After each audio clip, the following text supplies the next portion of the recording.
ఇప్పుడు కేవలం 7,999 up to 10 kgs వరకు బరువు తగ్గి అధిక బరువు నుంచి వచ్చే ప్రధాన సమస్యలను దూరం చేసుకోండి.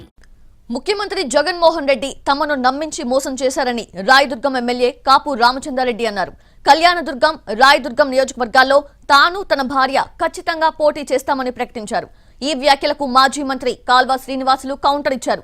4.5 సంవత్సరాలుగా ప్రజల గొంతు కోశారని విమర్శించారు.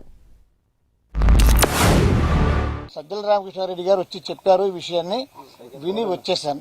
సీఎం గారిని కలుస్తామని చెప్పినాము. ఆయన బిజీ అని చెప్పినారు.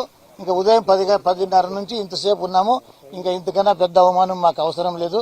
కాబట్టి మాకు నమ్మించి తీసుకొని వచ్చి నమ్మినందుకు మా గొంతు కోయడం ఒకటే మిగిలింది. మా జీవితాలు సర్వనాశనం అయిపోయినాయి ఇక్కడికి.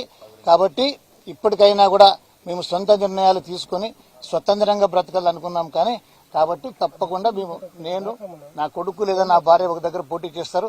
నేను కళ్యాణదుర్గం నుంచి ఇండిపెండెంట్ గా తప్పకుండా పోటీ చేస్తాను. కాపు రామచంద్రారెడ్డి, నేను జగన్మోహన్ రెడ్డికి వీరాభిమానిని. నమ్మి రాజకీయం చేస్తే నా గొంతు కోస్తా ఉన్నారు ఈరోజని.